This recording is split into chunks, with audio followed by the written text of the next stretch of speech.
Hello बच्चों, हम last video में ओम्स लॉ एंड रेजिस्टेंस के बारे में डिस्कस कर चुके हैं और उस वीडियो को देखने के लिए आप आई बटन पे क्लिक करके, ठीक है, लास्ट वीडियो आप देख लीजिए। और आज शुरू करते हैं कि factors on which the resistance of conductor depends, यानी ऐसे फैक्टर जो रेजिस्टेंस है, जैसे रेजिस्टेंस पढ़ ही चुके हैं, तो रेजिस्टेंस किन बातों पे डिपेंड करता है। तो नंबर फर्स्ट है कि the resistance of a conductor is directly proportional to the length of conductor, that is R is directly proportional to L, and the resistance of a conductor is inversely proportional to its cross sectional area, that is R is proportional to 1 upon A.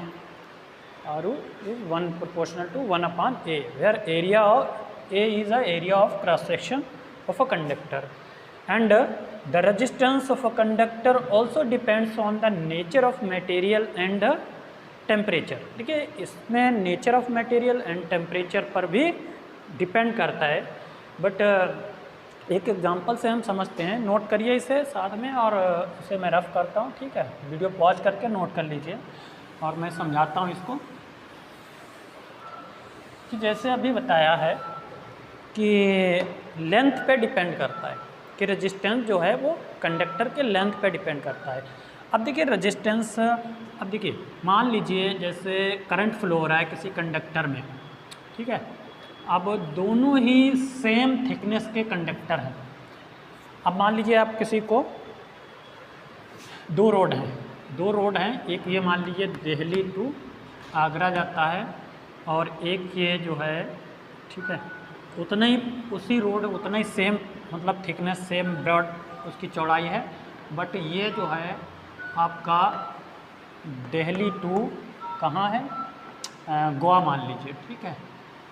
तो अब simple सी बात है, Delhi to Agra ये shortest distance है, ये ज़्यादा distance है, ठीक है।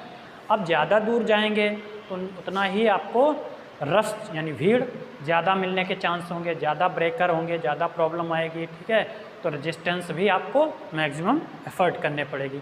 तो इस तरीके से जितनी ज़्यादा आप ट्रैवलिंग करेंगे उतना ही आपको आपकी बॉडी को रेजिस्टेंस एफर्ट करनी पड़ेगी। आपकी बॉडी भी मतलब कार वगैरह जो चला रहे हैं, वो ड्राइव कर रहे हैं, तो उसको उतना ही रेजिस्टेंस ज़्यादा होगी, ठीक है, उतनी भीड़ ज़्यादा होगी। ऐसे ही सिमिलर अगर किसी वायर से, कंडक्टर से, किसी वायर से सिमिलर, ठीक है, अगर करंट फ्लो हो रहा है उस वायर से, अगर वायर की लेंथ कम है, ठीक है, तो उसको यहाँ से यहाँ तक फ्लो होने में करंट को यानी चार्ज को कम रेजिस्टेंस झेलना पड़ेगा, ठीक है, कम रेसिस्ट करना पड़ेगा। लेकिन इसी वायर को लंबा कर दिया, बढ़ा दिया जाए, ठीक है, तो अगर इस वायर की लेंथ को बढ़ा दिया जाए तो रेजिस्टेंस भी बढ़ जाएंगे, क्योंकि अब चार्ज यहाँ से यहाँ तक आएगा तो इसको रेजिस्ट करने की यानी इसको ब्रेकर या जो कहिए रुकने की जो है रश भीड़ मिलने की चांसेस ज़्यादा हैं, ठीक है, इसको रेजिस्ट करने के चांसेस ज़्यादा हैं। इसलिए लेंथ बढ़ने पर कि रेजिस्टेंस क्या होगा, इंक्रीज़ हो जाएगा। तभी मैंने लिखा है कि R is directly proportional to L.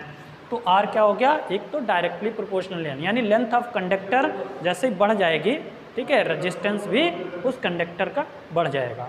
दूसरा पॉइंट समझते हैं, चलिए। अब देखिए, अब क्या है कि हमने दिल्ली टू आगरा ही आना है, सेम लेंथ है, ठीक है, सेम मटेरियल। अब रोड में हमने क्या कर दिया कि रोड जो है चेंज कर दिया, थोड़ा ये वाला रोड जो है चौड़ा कर दिया, ठीक है, इसकी एरिया ज़्यादा हो गई, इसकी एरिया कम हो गई। अब दिल्ली से आगरा यहाँ तक आना है, तो अब सोचिए ज़रा, जब रोड चौड़ा है, 4 लेन है, ठीक है, 4 लेन है, 8 लेन है, तो अगर रोड बहुत चौड़ा है तो उसमें भीड़ मिलने का कोई चांस है, कोई रश मिलेगा, नहीं मिलेगा, ठीक है। तो इसमें क्या होगा, जैसे ही उसकी एरिया बढ़ेगी, एरिया इंक्रीज़ होगी, रेजिस्टेंस क्या हो जाएगा, उसके चांसेस कम हो जाएंगे, रेजिस्टेंस कम हो जाएगा। और जैसे ही अगर पतला रोड है, तो जैसे अपने शहर में देख लो, ठीक है, तो जहाँ पतली रास्ताएं हैं वहाँ क्या होता है, भीड़ लग जाती है, जाम लग जाती है, रेजिस्टेंस ज़्यादा रेसिस्ट करना पड़ता है, जो ट्रैवलर है, ठीक है, उसको यात्री को बहुत रश झेलनी पड़ती है। पतली रास्ता है, ठीक है, तो लोग क्या करते हैं, या तो चौड़ी रास्ता से या शॉर्टकट। तो अब क्या है, एरिया इंक्रीज होने से इससे कंक्लूजन क्या हुआ, इन दो बातों से आपका ये याद रहेगा आपको कि एरिया इंक्रीज होने पर, तभी मैंने लिखा है that is R is inversely proportional to 1 upon area, यानी R जो है वो रेजिस्टेंस, अब ऐसे ही अगर कंडक्टर है, ठीक है, कोई भी वायर है, पहले समझ लो कि अगर एक पतला वायर है, ठीक है, एक जो है वायर उसको थोड़ा थिक कर दिया, ठीक है, अब वायर जो है ये आपका मोटा है गया, थोड़ा थिक, इसकी एरिया ज़्यादा हो गई, एरिया ऑफ क्रॉस सेक्शन इसकी मैक्सिमम है और इसकी एरिया ऑफ क्रॉस सेक्शन कम है, ठीक है। तो अब सोचिए कि अभी जैसे रोड वाला मैंने एग्जांपल समझाया, वैसे ही यहाँ पर भी इसमें चार्ज फ्लो होगा, आसानी से फ्लो होगा, क्योंकि इसकी एरिया ऑफ क्रॉस सेक्शन ज़्यादा है। तो एरिया पे जब इंक्रीज होगी तो रेजिस्टेंस कम होगा, एरिया इंक्रीज होने पर रेजिस्टेंस कम हो जाएगा और एरिया कम होने पर रेजिस्टेंस बढ़ जाएगा। इसी को बोलते हैं inversely proportional to area of cross section. तो इसके बाद में, ठीक है, इन दोनों को आप कंबाइन करते हैं। अब लिखिए ऑन कंबाइनिंग, यहाँ से दिख रहा, ऑन कंबाइनिंग, उसी में आगे लिखना है, on combining equations 1 and equation 2, 1 और 2 जो इक्वेशन थी दोनों को कंबाइन करते हैं। क्या थी, मैं साइड में लिख देता हूँ, R is proportional to L और R is proportional to 1 upon A, ठीक है। ये इक्वेशन 1 मैंने लिखी थी, ये इक्वेशन 2, ठीक है, ये पीछे आपके लिखी हुई हैं, आपने लिख ली होंगी। अब इनको अगर कंबाइंड करें तो दोनों ही R है ना, इधर तो दोनों R हैं, तो इनको एक ही बार लिखना है। और इसमें आप देखिए ये आपका न्यूमरेटर में है, L अपॉन 1 भी लिख सकते हो, इसको आप चाहो तो L अपॉन 1 लिख दो, तो क्या होगा, ये दोनों L आपका न्यूमरेटर में रहेगा तो आपका, और एरिया डिनोमिनेटर में, तो proportional to L upon A हो जाएगा, ठीक है, L अपॉन A। अब इसको अगर प्रोपोर्शनल का साइन हटाते हैं, फिजिक्स में अभी तक जो भी पढ़ते आए हो, जहाँ प्रोपोर्शनल साइन आता है उसको हटाना पड़ता है, इक्वल में कन्वर्ट करना पड़ता है और उसकी जगह एक कांस्टेंट लाना होता है। तो R इक्वल टू, हमारा R इक्वल टू क्या हो जाएगा, एक सिंबल आता है रो, जैसे P जैसा लगता है, लेकिन थोड़ा बनाने की प्रैक्टिस करिए। P में सीधा ये होता है, नीचे आके ये ऐसे कन्वर्ट हो जाता है, ऐसे बनाइए, ऐसे पहले देखिए, ऐसे बनाइए, हाँ, इस तरीके से ऐसे P बनाया, ऐसे थोड़ा सा ये, ठीक है, इसको रो बोलते हैं। तो L अपॉन A, वेयर जो है ये आपका फॉर्मूला R इक्वल टू रो, रो जो है वेयर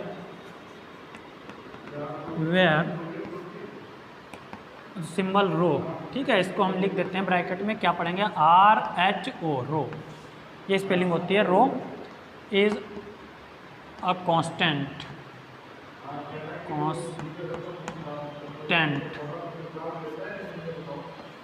है, ठीक है, ये जो है कांस्टेंट है और इस कांस्टेंट को क्या बोलते हैं, रेजिस्टिविटी। डेफिनेशन ऑफ रेजिस्टिविटी, इसे भी समझते हैं, ठीक है।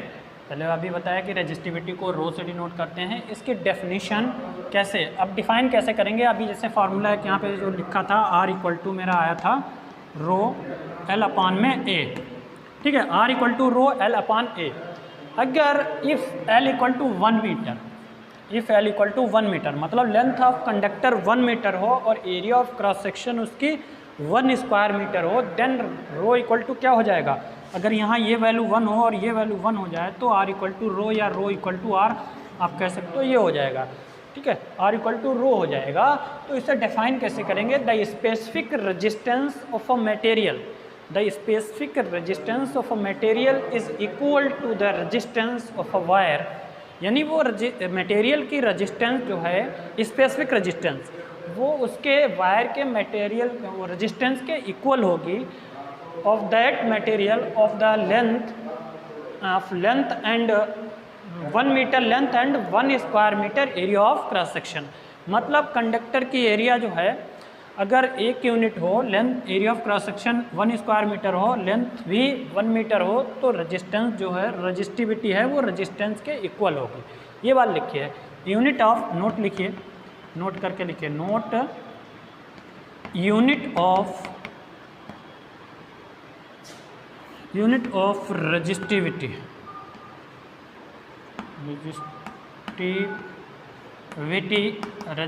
की यूनिट क्या होगी, यूनिट भी लिख लीजिए, अगर चाहो तो निकाल सकते हो फॉर्मूले से, अगर आपको भूल जाइएगा तो आपको फार्मूला याद होना चाहिए, rho equal to R equal to rho L upon में ए।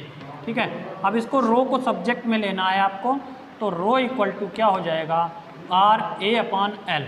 ठीक है, R A upon L, rho equal to R A upon L. ठीक है, तो आर ए अपान एल। अब यहाँ से अगर देखें आर की वैल्यू होती है ओम, यूनिट होती है, एरिया होती है मीटर स्क्वायर, अपान में लेंथ भी मीटर में, तो मीटर से एक स्क्वायर कैंसिल, तो ओम मीटर क्या आएगी, ओम मीटर जो है ये आ जाएगी। इसका सिंबल में हम लिखेंगे तो ओमेगा बनाएंगे और पॉइंट लगा के मीटर लिखेंगे। ठीक है, ओमेगा मीटर इस तरीके से लिखेंगे, ना तो यहाँ कोई वो लगाएंगे स्लैश लगाएंगे, कुछ भी नहीं, सिर्फ ओमेगा और एम, तो ohm metre. This is a unit of resistivity, so note down. तो अब difference between resistance and resistivity ये भी समझ लेते हैं। अब वैसे रेजिस्टेंस और रेजिस्टिविटी दोनों के बारे में आप लोग इतना कुछ जान ही चुके हो, तो डिफरेंस तो ऑलरेडी आप लोग लिख ही लोगे, फिर भी लिख लो। Resistance it is denoted by R. ठीक है, resistivity it is denoted by rho. पहला तो सिंबल का डिफरेंस हो गया। दूसरा रेजिस्टेंस जो होती है it is a property of conductor, it is a property of conductor. ठीक है, और दूसरे में इसमें आप लिखो इट इज़ अ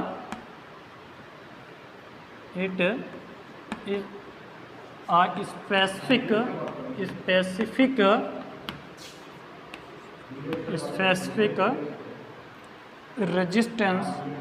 रेजिस्टेंस ये भी है, लेकिन ये स्पेसिफिक रेजिस्टेंस किसकी है, ऑफ मटेरियल। ये भी कह सकते हो it is a property of material of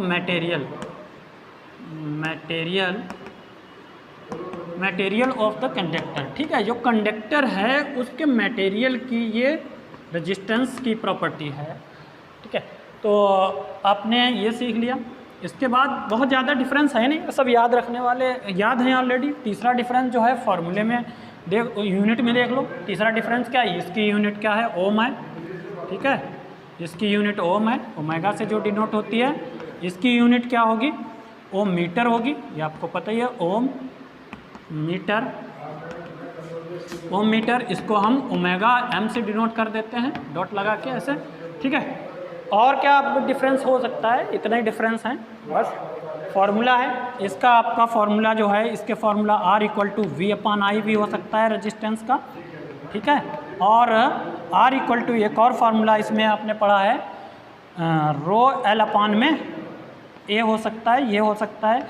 resistivity का फार्मूला जो है आपका, ये आपको फार्मूले आपने जो इससे पहले वाली वीडियो की जो उस पर हमारा फ्रंट पेज लगा हुआ है, उस पर हमने एक सर्कल में सारे फॉर्मूले हैं, वो हम अलग से आपको सेंड कर देंगे।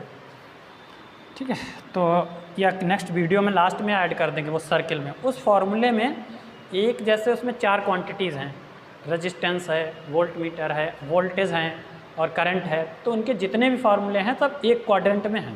ठीक है, तो अब यहाँ पर क्या है, ये रो इक्वल टू कितना हो जाएगा, रो इक्वल टू आर ए अपान में एल। ये फार्मूला आपको रो इक्वल टू याद रखना है, बस इतने डिफरेंस है, नोट डाउन। तो बच्चों एक क्वेश्चन है, क्या इस टॉपिक से कई इंपॉर्टेंट क्वेश्चन हैं, लॉन्ग भी हैं इस टॉपिक में क्वेश्चंस, और बड़े इंपॉर्टेंट क्वेश्चन भी हैं, लॉन्ग भी मिलेंगे। तो अभी पहले तो ये बहुत बेसिक छोटा सा क्वेश्चन है इसी टॉपिक पे, इसी फॉर्मूले बेस पे, तो इसको हम समझते हैं, फिर आगे हम देखते हैं। ठीक है, तो calculate the resistance of 2.5 kilometre long aluminium wire of radius 0.5 millimetre. Resistivity of the, ये आपको गिवन होगी, रेजिस्टिविटी क्वेश्चन में हमेशा ही दे रखी होगी, या तो कैलकुलेट करना होगा तो सारी वैल्यू दे रखी होगी। 2.7 × 10⁻⁻8 ओम मीटर। तो ये आप देखिए इसमें कि आपको क्या क्या गिवन है। मैंने अभी आपको बताया था, सबसे पहले क्वेश्चन में गिवन क्या है वो नोट करो। Length of wire L is equal to given है 2.5 किलोमीटर है, इसे भाई किलोमीटर है, आपको मीटर में कन्वर्ट करना है।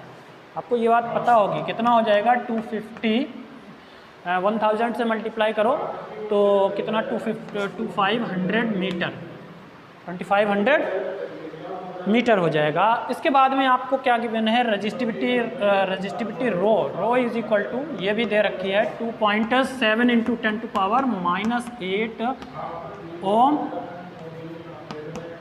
मीटर। इसके बाद आपको कैलकुलेट रेडियस दे रखी है, ठीक है। Radius r is equal to small r 0.5 mm।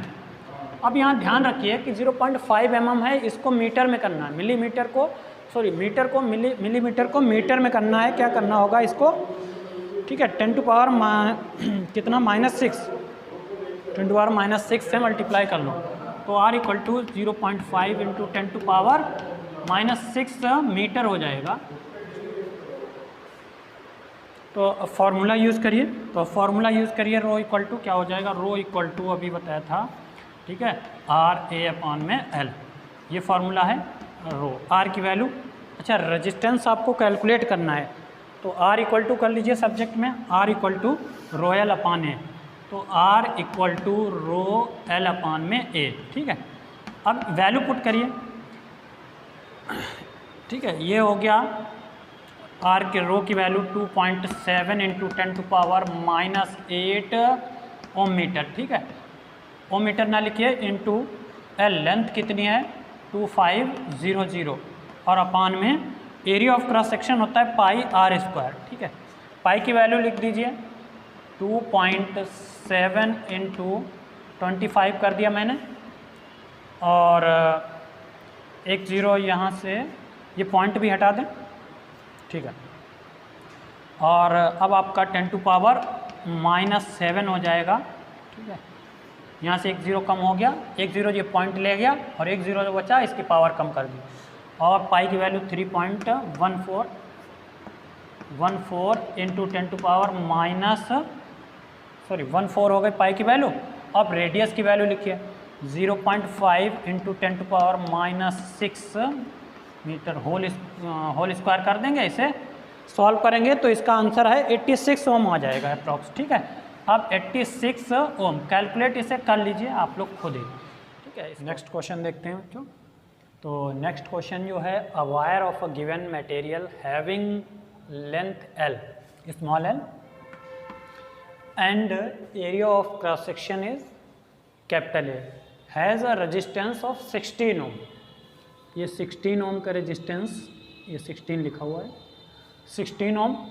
What would be the resistance of another wire of the same material having length L/2 and area of cross section is 2A। देखिए कह रहे हैं कि एक वायर है, ठीक है, जिसकी लेंथ जो है वो कितनी है, L है, एक वायर है, और उसकी क्रॉस सेक्शन जो एरिया है वो A है, और इसकी लेंथ L है। इसकी और इसकी रेजिस्टेंस कितनी है, 16 ओम है, या ठीक है। इसी मटेरियल, जिस मटेरियल का ये वायर है, इसी मटेरियल का एक दूसरा वायर है और उसकी लेंथ जो है वो कितनी है, L/2 है, तो इसकी हाफ है, ठीक है, L/2 है। और लेकिन एरिया ऑफ क्रॉस सेक्शन जो है उसकी वो कितनी है, वो उसकी डबल है, यानी 2A है। एरिया ऑफ क्रॉस सेक्शन वो 2A है, तो इसकी रेजिस्टेंस क्या होगी अगर लेंथ जो है वो L/2 हो जाए। इसकी रेजिस्टेंस जो, अब देखिए मटेरियल सेम है तो इसकी रेजिस्टिविटी सेम रहेगी, इसकी रेजिस्टिविटी रो और इसकी रेजिस्टिविटी सेम रहेगी, दोनों, क्योंकि मटेरियल सेम है रेजिस्टिविटी सेम होगी। और रेजिस्टेंस पहले वाले की आपकी मान लो R1, इसको R2 कह लो, ठीक है। तो ये आपकी है। अब इसको सॉल्व करना है और निकालना है रेजिस्टेंस। देखिए तो सॉल्व करते हैं। तो रेजिस्टेंस ऑफ फर्स्ट वायर,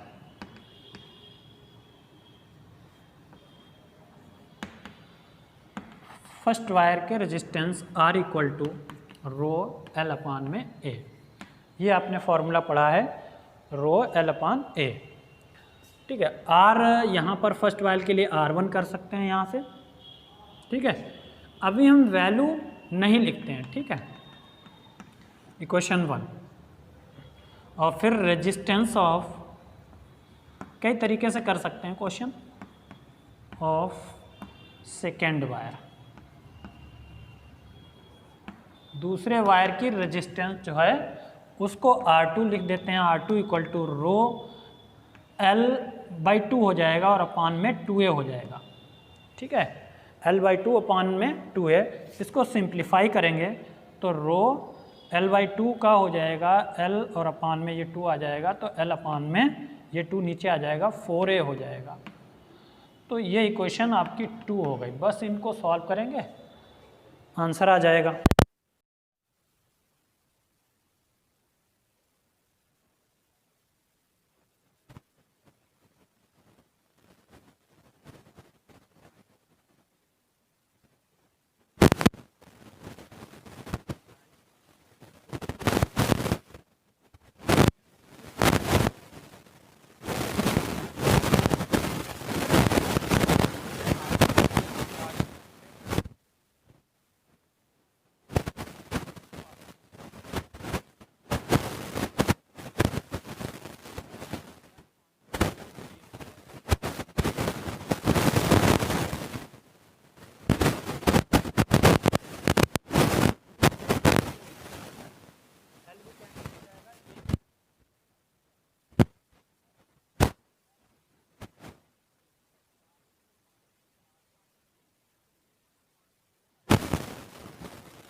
देखिए next question, the resistance of a wire is R ohm, capital R ohm. एक वायर है जिसका रेजिस्टेंस जो है वो कैपिटल R ओम है। What will be it's new resistance, इसकी न्यू रेजिस्टेंस क्या होगी इफ़ इट इज़ स्ट्रेच्ड, अगर इसको स्ट्रेच किया जाए to n times its original length, जो इसकी ओरिजिनल लेंथ थी उसका n टाइम्स। ठीक है, जैसे अगर 5 थी तो 5 मीटर, तो उसकी ओरिजिनल लेंथ से n टाइम स्ट्रेच कर दिया यानी 5n कर दिया जाए। जैसे अगर कहा जाता है 2 टाइम तो 5 × 2 यानी 10 मीटर कर दिया जाता है। ठीक है, मान लीजिए ये वायर है कोई, ठीक है, इस वायर की जो लेंथ है वो L है और इसकी एरिया ऑफ क्रॉस सेक्शन जो है, ठीक है, एरिया ऑफ क्रॉस सेक्शन कितना होगा वो मान लेते हैं A होगा, area of cross section.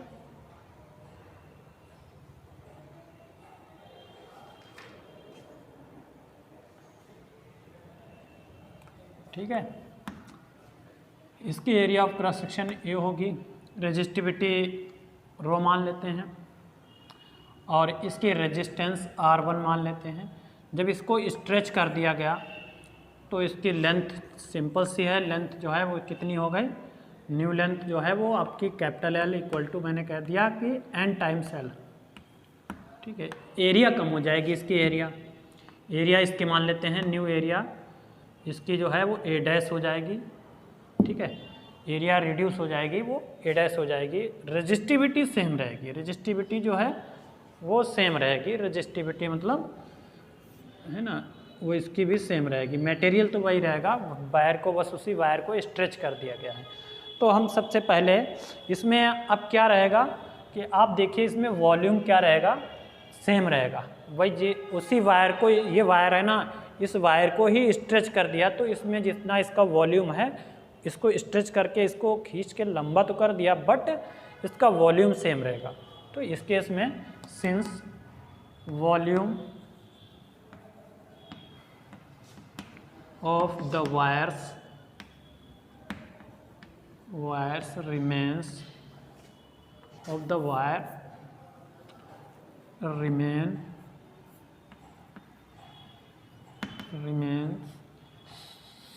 Same. Volume equal to क्या होता है पता होगा आप लोगों को, वॉल्यूम इक्वल टू होता है area of cross section into height. जैसे आपका सिलेंडर है तो इसका वॉल्यूम क्या होगा, एरिया ऑफ क्रॉस सेक्शन, इसका मतलब ये नीचे का एरिया होता है पाई आर स्क्वायर, और इसकी हाइट h है तो पाई आर स्क्वायर h क्या हो जाता है, वॉल्यूम ऑफ सिलेंडर हो जाता है। तो एरिया ऑफ क्रॉस सेक्शन, यही आपका सिलेंडर, वायर भी सिलेंडर है तो इसकी एरिया a है और हाइट इसकी l है, तो a into L equal to इसकी हाइट एरिया क्या है, a डैश है, और इसकी लेंथ कितनी NL हो गई इंटू NL। यहाँ से L तो L कैंसिल हो जाएगा और यहाँ से आपका A अपान में A dash is equal to, ये अपान में आ जाएगा और N अपान 1 आ जाएगा। ठीक है, ये आपकी एक इक्वेशन आ गई, इसको आगे यूज़ करेंगे। तो इसके बाद में अब क्या करना है, आपको रेजिस्टेंस इसकी जो मान लेते हैं R2 इस वाले वायर की, तो अब रेजिस्टेंस में हम रेशियो निकालेंगे और इसको नोट करिए, इसे रफ कर देते हैं।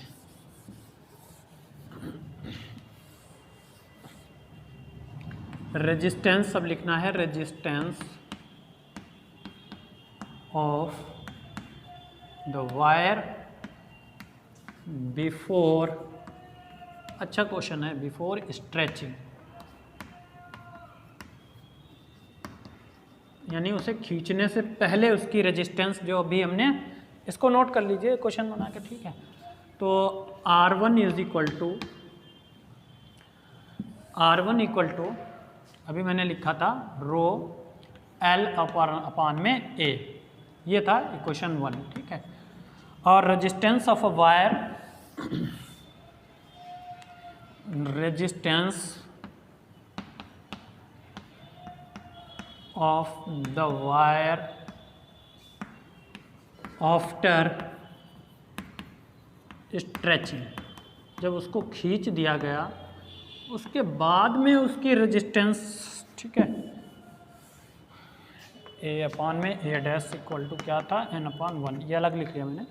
तो R2 इज इक्वल टू, जो कि हमें कैलकुलेट करना है, रो L, L कैपिटल L है यहाँ पर, और अपान में A कितना है हमारा, A डैश है, ठीक है। अब हमें क्या करना है, फिर से इन दोनों इक्वेशन को डिवाइड करना है डिवाइड करना है, तो ऑन डिवाइडिंग 2/1 यहाँ लिख लेंगे, तो R2 equal to R2 upon R1, note कर लो जगह कम है, तो R2 upon R1 equal to, R2 की वैल्यू रो कैपिटल L अपान में A डैश और अपान में रो स्मॉल l अपान में A, ठीक है। रो से रो कैंसिल हो जाएगा और यहाँ से अगर हम इसे सॉल्व करेंगे तो हमारा L की वैल्यू NL है, N टाइम्स स्मॉल l है, और अपान में A डैश अपान में L और अपान में A, यहाँ L से L भी कैंसिल हो गया। और अब आपका सॉल्व होके क्या आएगा कि ये A ऊपर आ जाएगा, तो NA अपान में A डैश, तो हम कह सकते हैं कि R2 अपान में R1 इक्वल टू, ठीक है, R2 upon R1 equal to NA upon में A dash, A upon A dash की वैल्यू हम निकाल चुके हैं कितनी, N, तो this implies that R2 upon में R1 is equal to N into N हो गया। तो यहाँ से R1 जो है वो R है, R1 मतलब पहले ये R दे रखा है, तो यहाँ से आपका R2 equal to N square R1, R1 की वैल्यू R लिख दो, तो आपका जो रेजिस्टेंस है वो N square. Share the video in your friends. Thanks. Have a nice